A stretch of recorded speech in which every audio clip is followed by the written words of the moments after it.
what we're talking about here is the sustainable goat fibre production guidelines.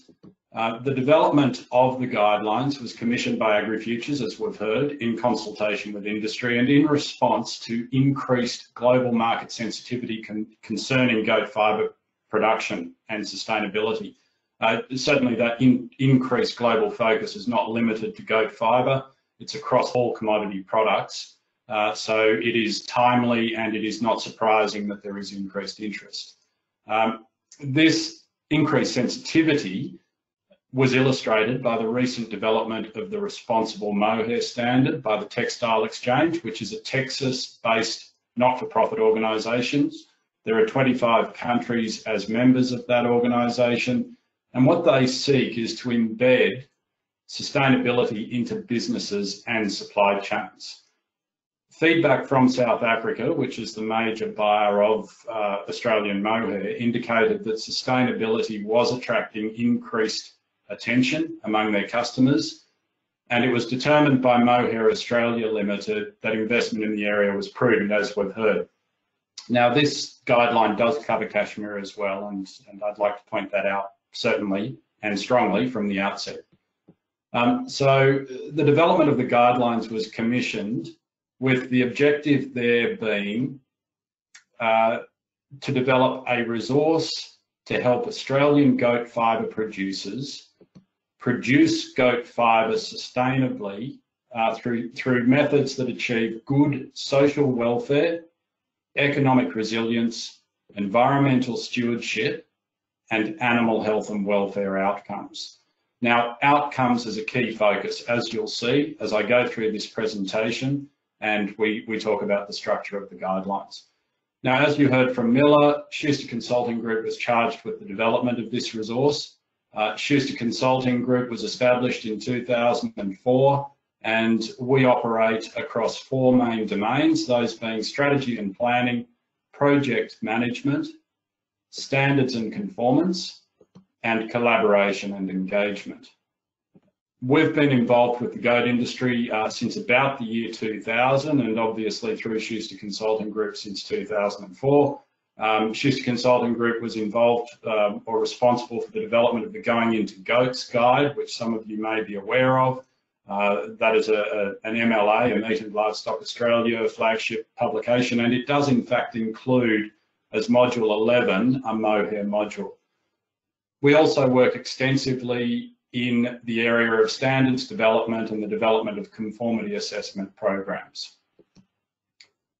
Now, the approach which we adopted involved research, consultation, very importantly, and also then ultimately the development. Now, the research component,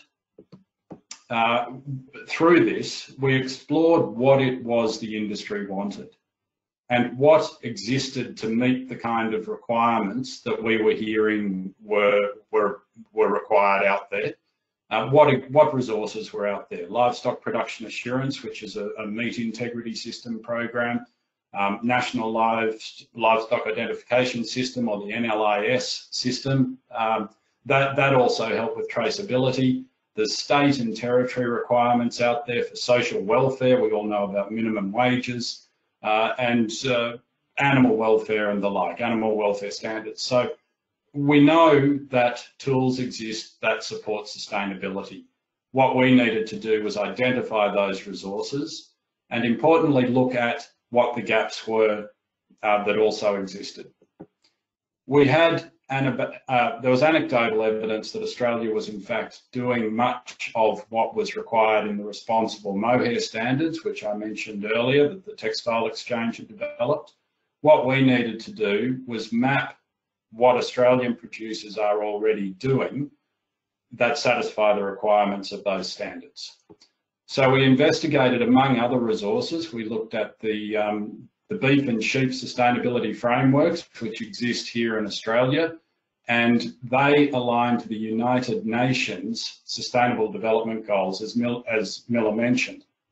So what we wanted to ensure was that what the goat industry was doing was in line with what the other major livestock industries were doing. and that includes the dairy industry, just to get away from the meat side of things.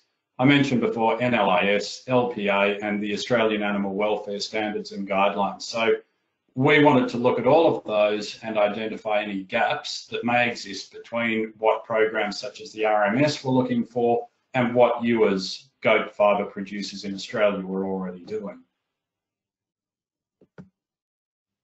We then embarked upon a consultation phase, and this involved establishing an industry reference group. We did that via Nick and Andrew and through the peak industry representative bodies, as that really is the appropriate stream for us as researchers engaged by AgriFutures to consult with. We established a reference group based on their advice, and this group met in November 2019. We also consulted with that group throughout the development process. We would like to have done so more extensively, in that we would like to have met with them again, but that was just physically impossible after March this year. So the draft guidelines were developed, they were circulated to that group, and they went further than that group. The feedback that came back was valuable, but it was not extensive. So while it was very useful and we incorporated most of that feedback, and where we did not, it was usually because it was there to be noted rather than incorporated, we then considered that in the finalisation of the guideline. So we then moved on to the development phase. Now, what this research, which we undertook as the first phase, and then the consultation really reinforced, was that we needed to develop a resource which provided guidance in relation to the best practices for, or best practice for, goat fibre production. We needed to provide a progressive approach for producers to implement responsible practices in relation to managing their livestock and the people that they work with. So progressive is often referred to as continual improvement, and the guidelines needed to create a pathway for continual improvement. We needed to create guidelines which helped ensure traceability of product, so that customers and consumers could be confident of the background and where the Australian fibre had come from, and that it was produced sustainably. We also needed to drive improvement in animal care, economic resilience, environmental management, and social welfare where required. So those being the goals, the United Nations Sustainability Goals. Wherever possible, we also needed to demonstrate parity. So parity means if the responsible mohair standard required something, we needed to draw a parallel between Australian practices and what those guidelines or the responsible mohair standard was requesting. What do they look like? Some of you may have had a chance to look at these online, others of you, of course, will not have. But it is a relatively simple and, we hope, or we believe, intuitive document. So it steps you through the outcomes which are consistent with what is expected from an international perspective when it comes to sustainability. So they are outcomes based, they drive improvement, and they demonstrate parity, and I'll talk more about how that is achieved. So how do these guidelines help? Well, they help by allowing producers to adopt good and responsible practices on farm. They also drive improvement in animal care, economic resilience, environmental management, and social welfare. Again, those being the core pillars of the UN sustainability goals, and they flow through to the beef sustainability framework and other frameworks which are being adopted in Australia. They also demonstrate to customers that they are able to meet international requirements for sustainable goat fibre production.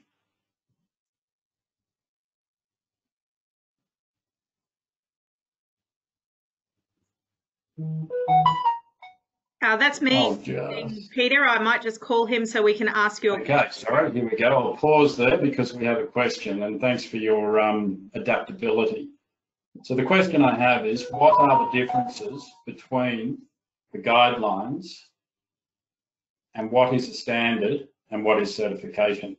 Great question, thank you, and I'll come to that. That is covered in this presentation. If it's not covered to your satisfaction, we can pick that question up again.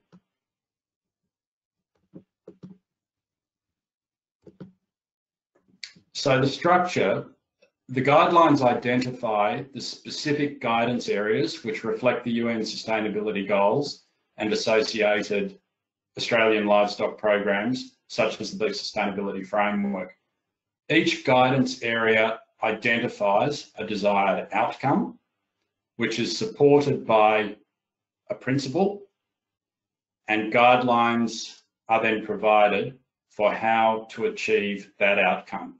So it's a circular flow, starting with the particular goal and then coming through to the outcome, which is delivered by following the principles and the guidelines.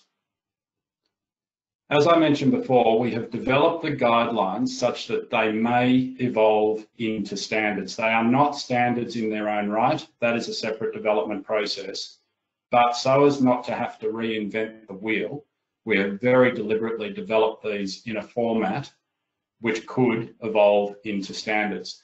So standards typically use prescriptive language, such as you shall do something. That is a requirement. Guidelines, on the other hand, tend to use terminology which is more akin to should, may, can. Now, standards use all of this language, but they are more prescriptive in that they detail requirements which usually uses terminology, you shall do this. Guidance is softer in that it makes recommendations. So you'll see here in this slide that shall is a requirement, and this is what is to be implemented and verified. Now that is a step beyond the scope of this project. We were not charged with developing a program that included verification. We developed guidelines, and hence the language is more akin to should, which is a recommendation. This means a suggested possible choice of course of action, which is not verified.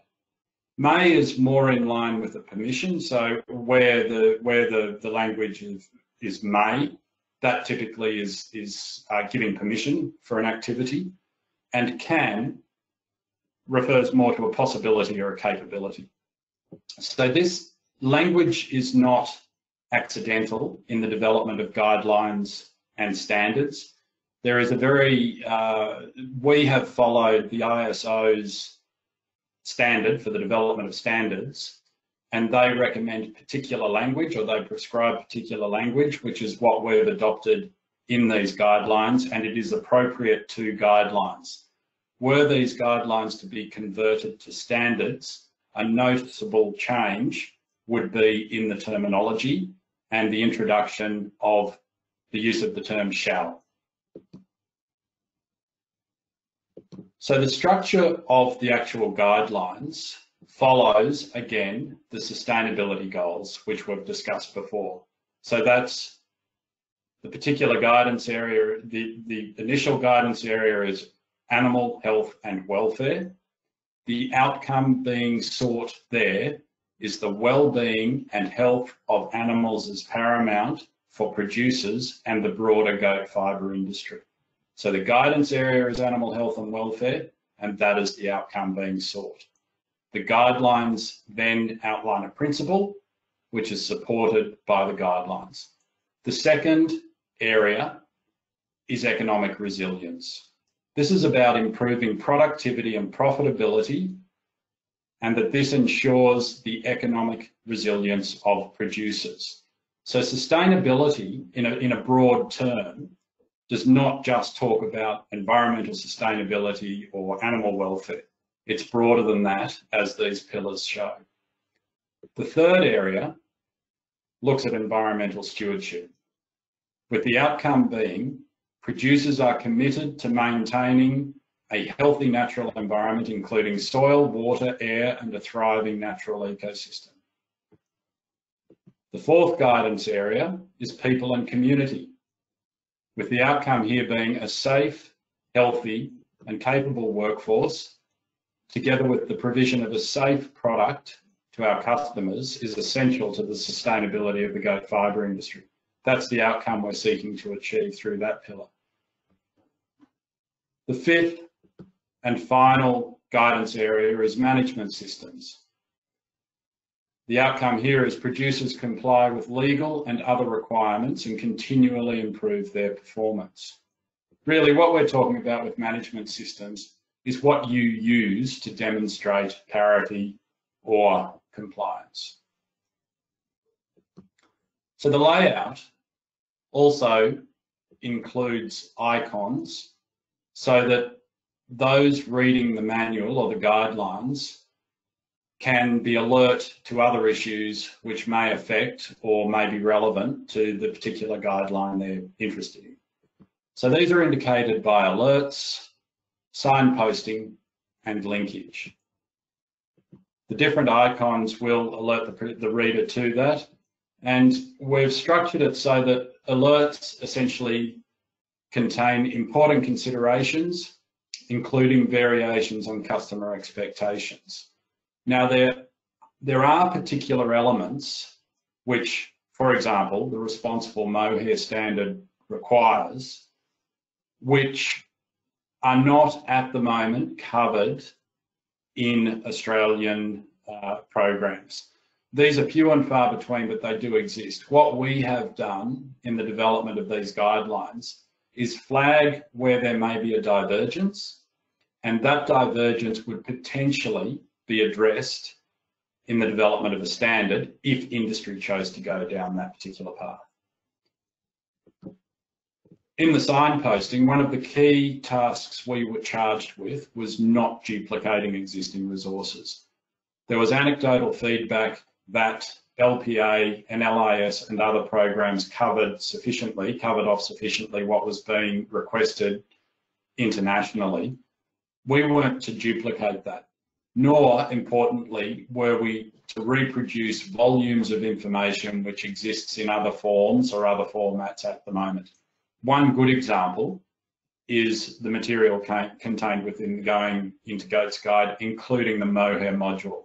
So rather than duplicating that information, we have signposted and we have referred the reader on to that particular primary source.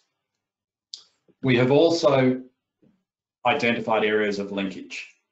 So between guidelines and between sustainability goals, there are clear areas of linkage, and they are identified by a particular icon within the guidelines.